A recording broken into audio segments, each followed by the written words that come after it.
Be thou my wisdom, and thou my true word. I ever with thee, and thou with me, Lord. Thou my great Father, I thy true Son. Thou in me dwelling, and I with thee one. Riches I heed not, nor man's empty praise. Thou mine inheritance now and always. Thou and thou only burst in my heart. High King of heaven, my treasure thou art. O King of glory, my victory won, rule and reign in me till thy will be done. Heart of my own heart, whatever befall, still be my vision, O ruler of all. Beautiful.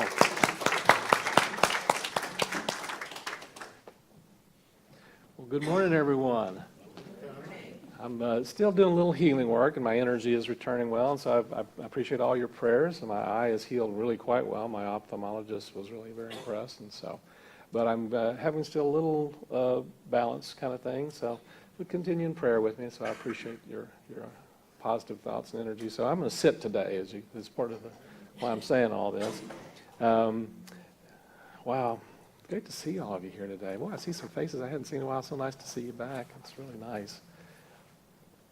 We got a new adventure ahead for us. I'm excited about it. I really am. I when we first started looking at things, I was had the anxiety, the fear, the dread, all that came up for me. And very soon it's like, oh, awesome, something new. Time to move into something new.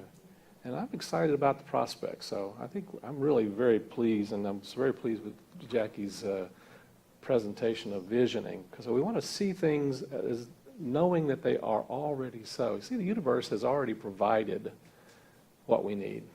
It's already there. It's already available on the spiritual level. And our job is to tune into it. And when we tune into it, we actually bring it into our experiences. And that's a big part of our work, not only in this work, but in our lives. To hold an awareness of moving into a greater knowing and experience of the possibilities of our unique divine nature and our unique divine heritage. Well, I pulled out some notes, and they were from a few weeks ago. Let's pull this one out. Move on. One of my favorite stories is a story of a young boy, an old man, and a donkey. Some of you may remember this story. I've told it a few times. It speaks to me. But there's an old man and a young boy who are going on a pilgrimage to the Holy Land, and they're riding on a small donkey. And they decide that, since the older man was older, that the older man should ride on the donkey. And so they're riding along, and as they're riding along, they go through this little town. And all the people in this town go, oh, man, can you believe that? Look at that. That poor young boy, that old man making that poor young boy walk behind him. He should get off and let the young boy ride on the donkey. And they kind of go along, and they kind of hear this, and they kind of go, oh, well, maybe they're right. Maybe we need... So, the old man gets off of the donkey and puts the young boy up on the donkey. So they're going along, and they go through another town, and the people in that town kind of go, oh, well, could you believe that? That young boy making that poor old man walk behind the donkey. I can't believe how rude. I can't believe that. So they think about that. They listen. They kind of go, oh, well, maybe they're right, And the people in the town said, yeah, they should both be able to ride the donkey. And so Okay, well, so they get up on, the old man's on the donkey and the young boy's on the donkey, and they're riding along, and they go through another town. In this town, yeah, that poor donkey. I can't believe they're making that poor donkey carry both of them. How could they do that? That's just cruel. I can't believe they're making that poor donkey carry these two people on them. And they go, oh, man, they really ought to take care of that donkey better. And they say, oh, well, maybe we need to do that. So they got off of the donkey, and they both picked up the donkey and were carrying the donkey. And as they're going along carrying the donkey, they go across a very narrow bridge, a footbridge, and it's kind of slippery. And they are carrying the donkey, and they slip, and the donkey falls over into the river and drowns. Yeah. And the moral of the story is, if you listen to everybody and try and do what everybody thinks is right, you're going to lose your donkey.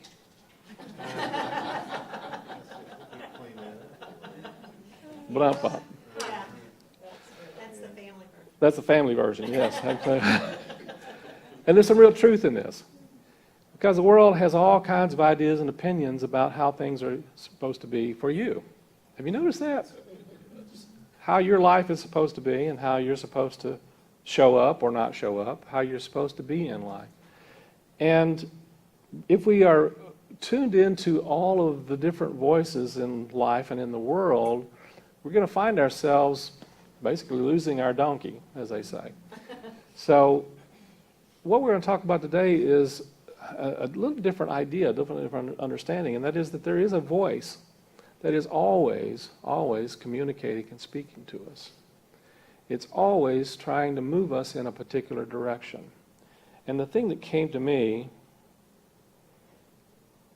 actually I got this great quote from Herb Goldberg. He says, "The struggle to learn to listen and respect our own intuitive inner prompting is the greatest challenge of all." It's one of our biggest challenges, but it's also one of our greatest opportunities for learning and growing and for expanding our energy and our awareness, our consciousness in life. And yet we spend so much time focused on listening to all the townspeople. You know, the ones that are, they're up here. They've all got great opinions, right? But they don't necessarily have the awareness of the truth. Or they don't have the awareness of the truth of who and what we are and what we're about and what our purpose is and what we're called to be and do and here in life. In Psalms chapter 25, verse 9, it says, "The meek will be he guide in judgment, and the meek he will teach his way. And all the paths of the Lord are mercy and truth unto such as keep his covenant and his testimonies." And so I really began reflecting on, meditating on this idea of guidance and what really is it. And what came to me is that spiritual guidance is much like a homing beacon. And a homing beacon is putting out a signal all the time, constantly. And that homing beacon is coming from a particular point. And I think about it in terms of air flight. They have these homing beacons so that pilots who are in weather that they can't see and things are, maybe their instruments are not working well, they have a beacon that they can track into and track a path back from where they are back to that point, which is considered home. Well, I'm going to suggest to you that you and I have this homing beacon also. And the homing beacon we have is the light of the divine. It's an internal homing beacon that helps us move continually in a direction that moves us more into our own inner awareness of our greater possibility, of the blessings that are available to us, of the good that's available to us in our lives. And the way that we, interestingly enough, people oftentimes, we talk about spiritual guidance, we talk about intuition. And here's how I understand it. Intuition is actually the receiving system that we have for being able to hear and experience our guidance. The guidance in and of itself is already present. There is a light that is always in Silent Unity up in wonderful Kansas City, Missouri, or Lee Summit, Missouri. where they're praying 24/7, one of the things that their phrases is, it's the light that shines for you. And the light that shines for you is not just the prayer, but it is the energy and the consciousness of the divine in and of and through everything in you and in your life. And so our work spiritually is to not necessarily try to figure out,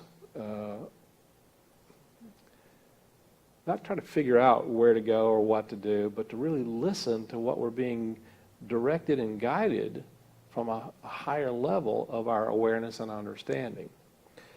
And see, one of the things that helps us to do that is by tuning into what Charles Fillmore and Carl Jung called our superconscious level of mind. Now there's a superconscious level of mind, and then there's our subconscious level of mind, and then there's our conscious level of mind. And our conscious level of mind is that part of us that just is aware of what's going on all the time out here in the world. It's what's aware in the moment. Our subconscious, interestingly enough, is below the level of our awareness. We don't always know what's going on in our subconscious mind. That's, it's as I tell a lot of my clients, a lot of the work that I do is helping people with their subconscious energy and subconscious programming when I do counseling work. And that's the stuff that's just below the surface of awareness, or maybe just peeks up every now and then, but we're real good about pushing it back down in there because we're not quite ready to deal with it. We're not quite ready to deal with it on a conscious level. And when it comes up and it's stuff that we're not ready to deal with, we create all kinds of dramas in life to try and find ways of dealing with it. Usually what we create are what Marshall Rosenberg calls catastrophic strategies for getting our needs met. But what we mostly do is we push them back down into the subconscious mind so we don't have to look at them, think about them, or feel them. An interesting thing that happens, of course, is when we push these things back down in our subconscious level of mind, they wind up popping out kind of like a beach ball. If you're sitting in the pool, and you're trying to sit on top of a beach ball, and it kind of throws you off balance a little bit, and eventually it's going to pop out somewhere. And the way it pops out is it pops out on the faces and the character of the people that are usually the ones that are closest to us, our spouses, our co-workers. It's called projection. We wind up projecting our stuff out there onto others. And then we get upset because, they're doing it to us. But in reality, we're just simply putting out there stuff that we're not really ready to deal with yet on a conscious level. Now, the subconscious, the superconscious level of mind, interestingly enough, we actually can only know and experience our superconscious level of mind primarily through the subconscious. The subconscious, in a sense, is like a gatekeeper to our superconscious level of mind, in that we are not always consciously aware of that unique connection that we have with that which is higher. The superconscious is that part of our mind, you might say, that is more closely connected to and related to our unique divine nature. It's the part of us that really is the open channel for really experiencing Spirit, the Holy Spirit, the Christ heart and mind. And so part of our work is to really relax our conscious mind and our subconscious mind and get them in alignment with that part of our nature that is already in tune with our divine nature. Got all that? And so here's the thing. Part of our work with that is, one of the ways we do that, of course, is through meditation and prayer. We affirm our connection and our oneness with that energy and that consciousness of knowing, the wisdom that is already in us. And then we also take time to go into the silence and still the conscious mind and still the subconscious mind so that we can really align ourselves with that which is already in tune with something higher in our life, and something tuner higher in work. And that's where we experience guidance. And so we all have the faculty of intuition, which is our intuning capacity or our listening capacity. But the guidance itself is, interestingly enough, already available and already present all the time. We're constantly, consistently being guided in a direction that moves us closer to our spiritual home. Now, our spiritual home is really that place in ourselves where we are really feeling and knowing the connection with something higher, with the presence of the divine. And that presence is always putting out a beacon to us.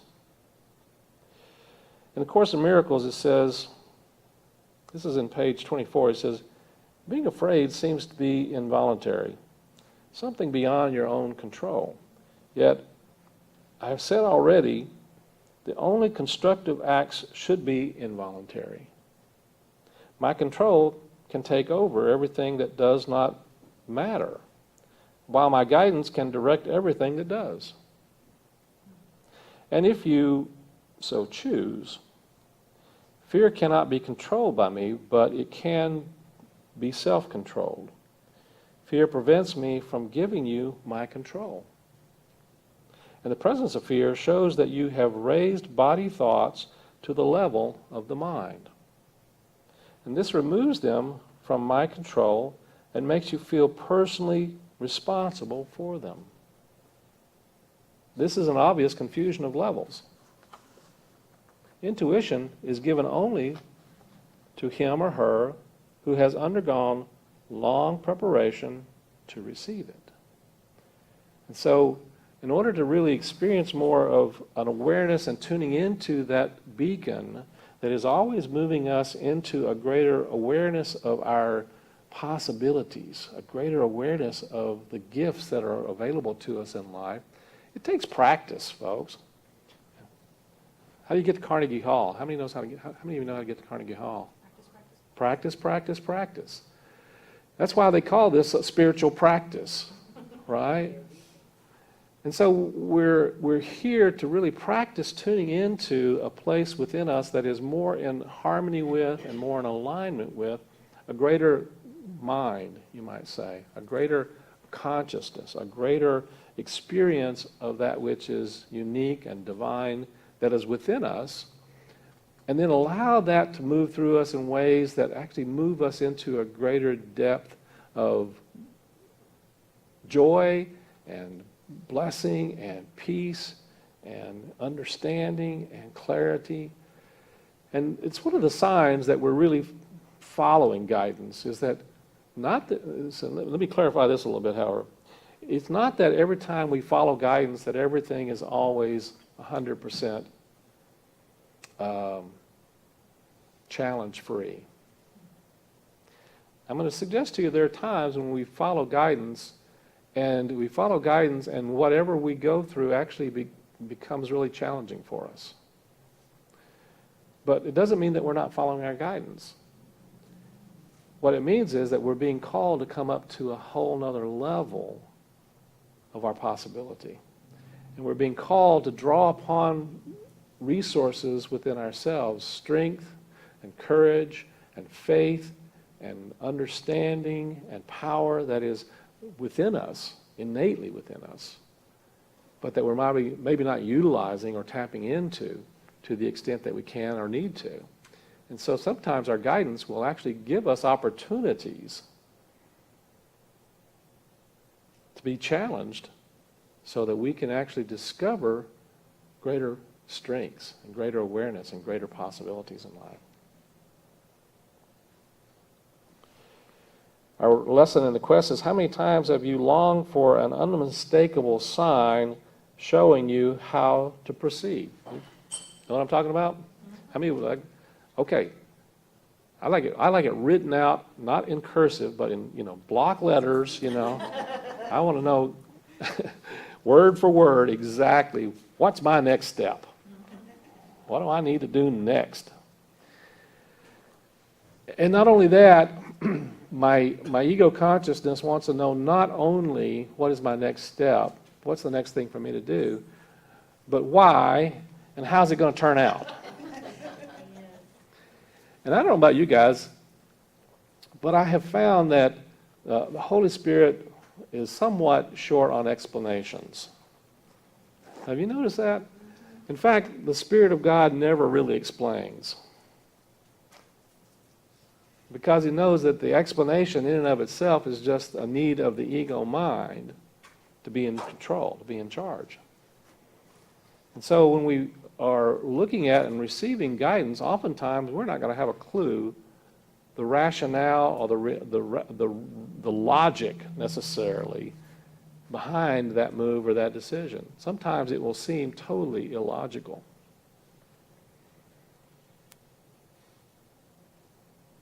But it doesn't mean it's not true. And it doesn't mean that it's not the right guidance for us. Sometimes we have to go against what the townspeople are saying to us and not listen and not give ourselves grief because we didn't listen. So a lot of our work also has to do, though, with when you do something that is a part of your spiritual guidance, there is a place within you where you sense and feel a rightness, even though it may or may be challenging or difficult. There's something about it that feels like this feels right. This feels true. And it's really more of a feeling nature. You know, the intellect doesn't really have a clear path to receiving the homing beacon. It really is through our intuition, and our intuition really works through the heart. You know, I got a chance to study with the Heart Math Institute, and it's amazing work that helps people to really connect in with the intelligence of the human heart. And part of the research that they've shown is that the electromagnetic energy that is put out by the human heart is 60 times greater than the electromagnetic energy that's put out by the brain. And that people can actually, you can measure the energy of a person's heart sometimes at a distance of 40 feet. And the shifts in it and the changes in it. It's pretty fascinating work. If you get a chance to go out and look at their website and look at some of the research they've done on the energies of the human heart. The human heart has an awareness and an intelligence that is quicker than what goes on in our brain. One of the studies that I remember that they did was that they would show pictures of different subjects, and they would show these different beautiful scenes and things like that, and then in there they would actually show some traumatic scene, and they'd just pop one in there every now and then. And they would register the energy of the heart and of the brain. And what they discovered is seconds before they would show some traumatic energy, the heart rhythm changed. And the head rhythm didn't change until it actually saw the image. And this was repeated consistently over and over again. That the heart saw what was happening, what was coming, even before the eyes or the brain knew what was coming. You and I have that same ability in life. We really do. There's a part of us that knows, in many ways, ahead of what's coming. But we've learned and been trained to not pay attention to that because, I mean, you know that saying, seeing is believing, right? That's really very wrong. Because I can tell you, whatever you see right now is not the reality. What you're seeing is your perception. And your perception is a conception of what you believe reality to be.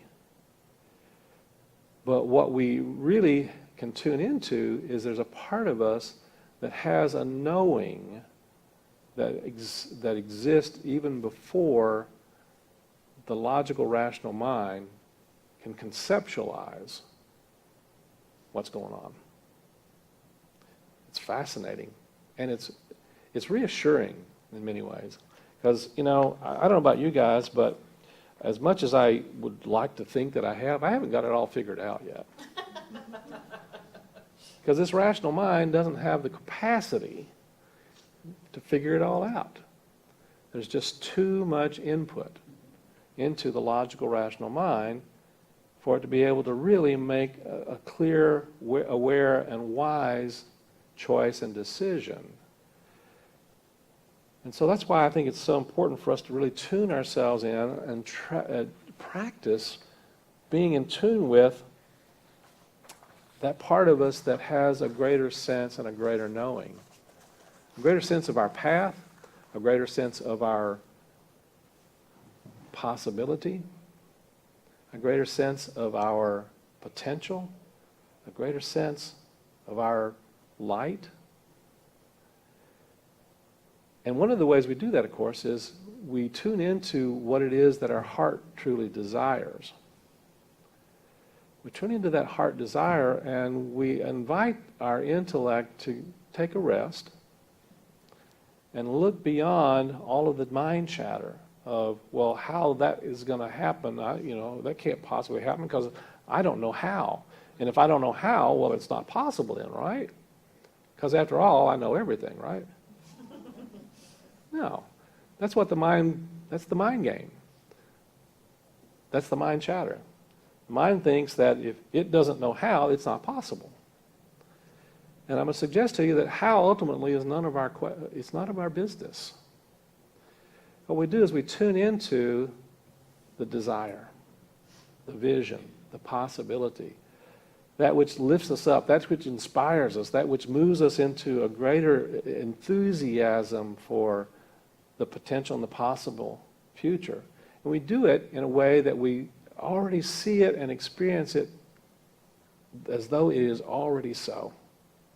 Because on a spiritual level, it is. Emily Cady said that desire is basically God knocking at the door of your heart, trying to pour forth a blessing. It already exists. So Carl Jung says this. He says the greatest and most important problems in life are all, in a certain sense, insoluble. They can never be solved, but only outgrown. So if you think about the challenges and difficulties you may be facing in your life right now, ultimately what he's saying is you're not going to fix it. You're not going to be able to just simply rearrange some of the pieces and parts and make everything better. But what you can do is tap into that place within you that knows that it's already handled. It's already taken care of, where the Spirit of the Divine is already saying, it's okay, I got this. And then letting go of the intellect, letting go of the struggle of trying to make it something, and just simply tune into the greater possibility of what it is evolving into. See it being the way you desire it to be, having the kind of peace and energy and light and love and greater higher vibration that you want to see and experience in your life, tuning into that, trusting that your creative power, the power that works in and through you, is already trying to bring that into not only your consciousness. See, it wouldn't even be there if it wasn't somehow, it didn't already exist somehow on a spiritual level. And then bring that into your manifest world, into your physical outer experience. Then, of course, you have to listen for the little nudges that you get of turn this way, go that way, look up, look down, look straight ahead. Listen to those little nudges that are helping you to move along a particular path that will allow you to bring you closer, step by step, into the manifestation. Or the other possibility, of course, is that it just shows up sometimes. And it's like, oh, where'd that come from? I didn't figure that one out. It's just there. That's what we call the miracles, of course. And they're miracles, the process is the same. It's just that we are not completely aware of all the process and all the steps that have gone on. Mario Como said, every time I've done something that doesn't feel right, it's ended up not being right. So when you pay attention to your inner guidance system, when you pay attention to that heart energy, when you pay attention to that and align yourself with the greater possibilities of good and trust that, and turn the mind chatter down, you may not ever completely get rid of it. I'm suggesting that one of the things that happens is we try to fight our mind chatter, and it gets louder and louder the more we fight with it because we're actually fueling it. And so it's not a matter of trying to stop the mind chatter, but just sending energy to it in such a way that it feels like it's kind of resolved a little bit, or at least kind of moved to the background, so that we can really listen to the greater possibilities of love and light and peace and joy and abundance in life. Blaise Pascal says, the heart has reasons that reason cannot understand. You have an amazing guidance system within you, in your human heart. The energies of love, the energies that splash in your chest, as one of my friends says, are those that really are moving you in a direction of a greater possibility of light and love and peace in your world. And I want to close with one of my favorite quotes, and from one of my favorite all-time books, The Little Prince. And Antoine Saint-Exupéry says, "It is only with the heart that one sees rightly. What is essential is invisible to the eye." So our practice this week is to really tune into what is your heart's desire, and how can I really move into an experience of knowing that it already exists, it already is so, and then move into the reality of letting it be in my outer world as well. That's our lesson for the week. Doesn't that sound like fun? Yes. All right, let's move into our meditation time.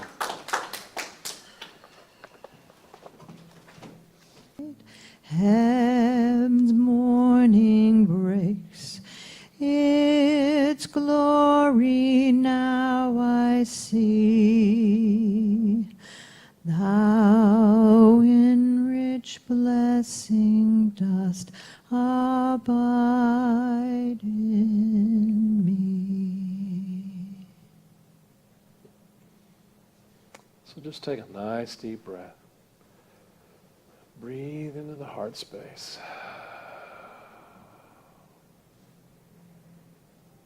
And I'm going to invite you to breathe in and out naturally and flowing.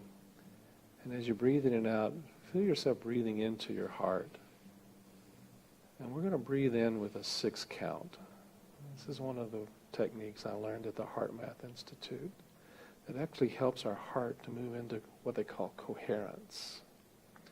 So just breathing in and count slowly to 6, and then breathe out and count slowly to 6.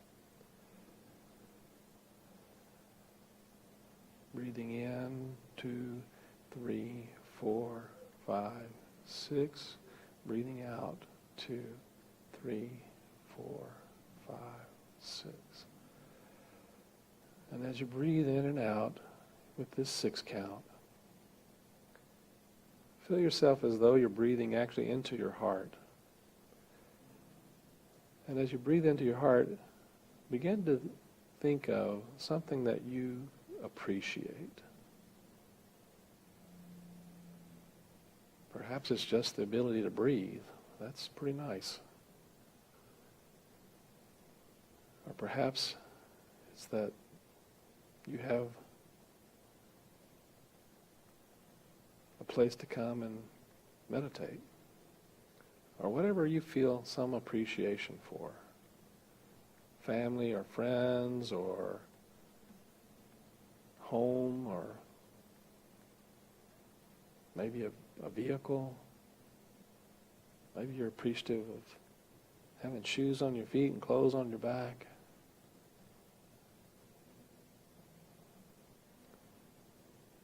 Just let yourself feel the energy of appreciation. And as you let yourself feel the energy of appreciation, just bring into awareness some question or some decision that perhaps you've struggled with, you're unclear on.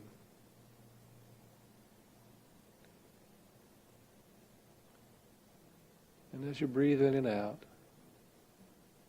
just take a moment and gently ask your heart,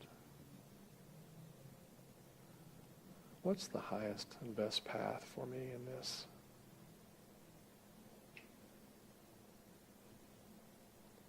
And listen. Listen to your heart.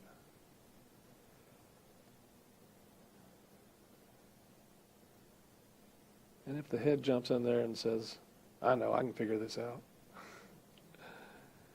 just thank it and say, no, I'd like to listen to my heart right now. Just listen to your heart and just know that if you're not, even if you're not hearing something clear right now, just affirm and know that clarity, awareness, knowing, and understanding are already on its way. And then just the right time and right moment, you'll know which is highest and best for you and for all those involved. And just get a sense and a feeling right now that that's already done, that you already have received it, and you've not only received it, but you've taken even the first step in moving in the direction that you've been guided. And give thanks that you're moving toward your spiritual home, a greater awareness of the blessings of Spirit. Take a nice deep breath now. Let a feeling of gratitude come in your heart, knowing that you already have an answer. It's already there. It's already available. And give thanks. And when you're ready, gently open your eyes. Take a nice deep breath. Be present here and now. And trust and know that you got the answer. And if you didn't get it immediately, it's on its way. Sound good? All right, let's take another nice deep breath. Be present here and now.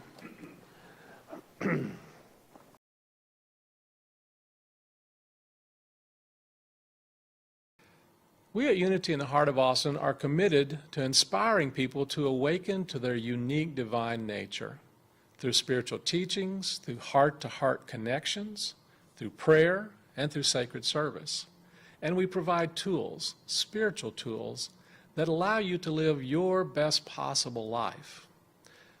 I'm Reverend Tony Roebuck, minister at Unity in the Heart of Austin, and I truly hope that you are inspired by and that you are transformed by, you enjoy this week's spiritual message.